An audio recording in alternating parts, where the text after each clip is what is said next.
E bentornati a Visioni Simac Tannintech. Il tema di quest'anno della fiera è indubbiamente l'Africa. L'Africa come potenzialità, come risorse, come terreno per costruire partnership durature.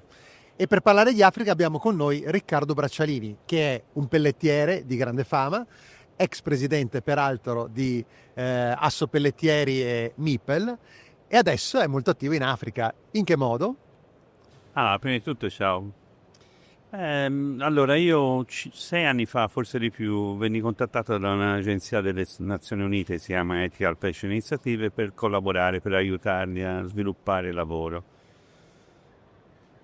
Era un'occasione irripetibile, no? Per fare qualcosa, come si può dire, per rendere qualcosa di tutto quello che hai preso, diciamo così.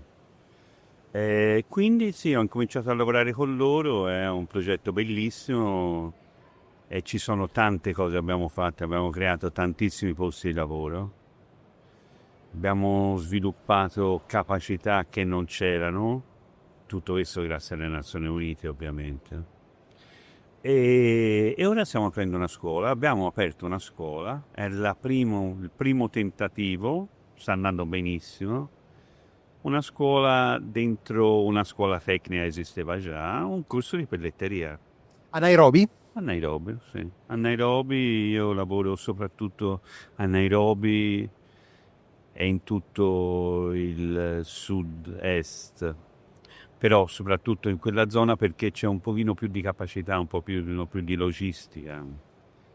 E comunque la metà della popolazione è sotto i 25 anni. Quindi c'è un gran bisogno di lavoro, c'è una grande disoccupazione e c'è una gran voglia di lavorare. Cioè, quello che sorprende di più è che i ragazzi giovani vogliano migliorare la loro vita, avere un lavoro, un posto fisso. Lo è anche in Italia per certi versi, ma laggiù A maggior ragione a il maggior Kenya, ecco. sì. E che tipo di risultati sta dando questa scuola? Siete soddisfatti della fase di startup? Allora, la scuola sta andando sorprendentemente bene, molto meglio delle aspettative, ma per l'entusiasmo che ci mettono gli studenti. Avere a che fare con degli studenti che sono entusiasti di imparare, rende tutto molto più facile, no?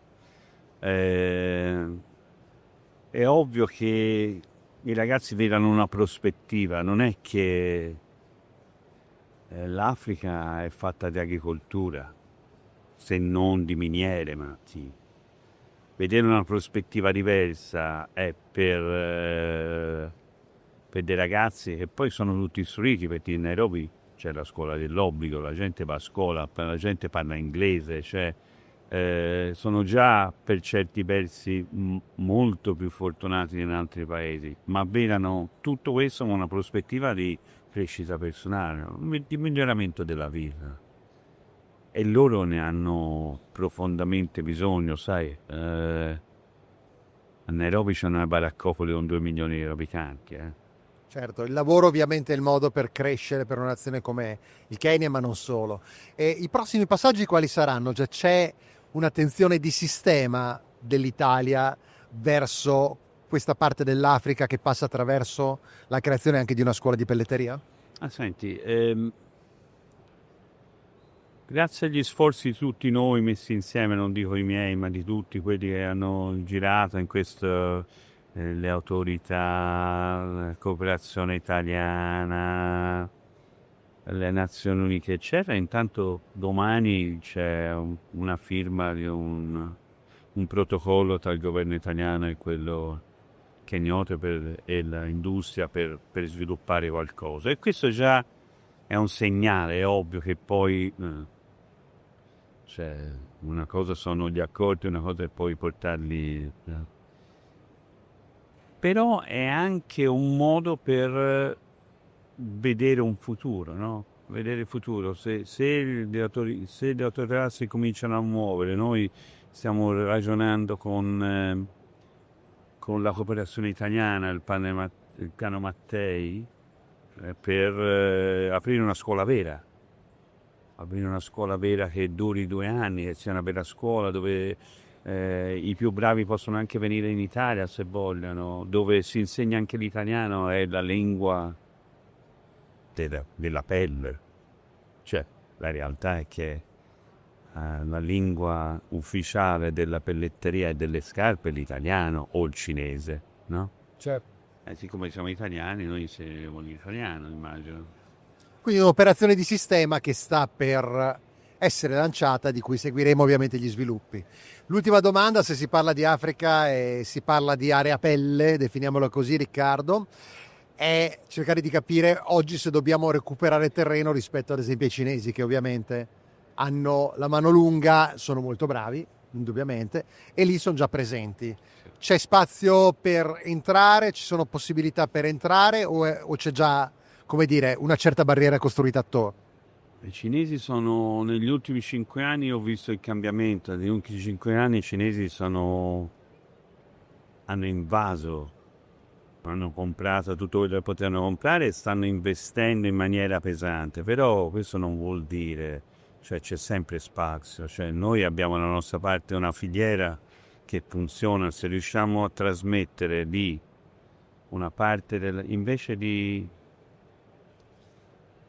mandargli, come si faceva negli anni 70-80, mandare i macchinari vecchi nei posti, perché succedeva, no? Questa volta, secondo me, la sfida è andare a investire noi lì e farlo funzionare da italiani, no?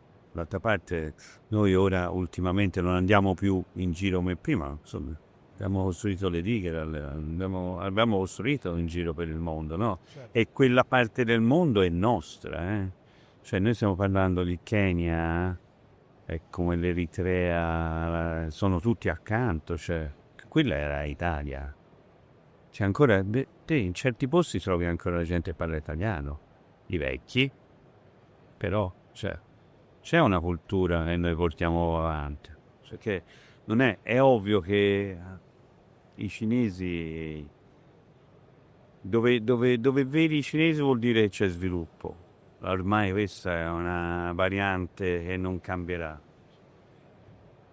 Ma noi abbiamo un modo diverso di fare le cose, eh? E questa è l'occasione forse per far partire un discorso. Sì, noi abbiamo un modo diverso di fare le cose e sicuramente ai governanti e anche alle persone, gli italiani, sai, gli italiani in qualsiasi porto del mondo vanno e vengono amati, e hanno la nostra prerogativa. Noi siamo gente brava, si fa le cose belle, dai militari ai civili. Non c'è un posto dove gli italiani non sono ben voluti. Bene, allora vedremo un po' le evoluzioni a partire da domani. Grazie a Riccardo Braccialini e buona fiera. Grazie a te.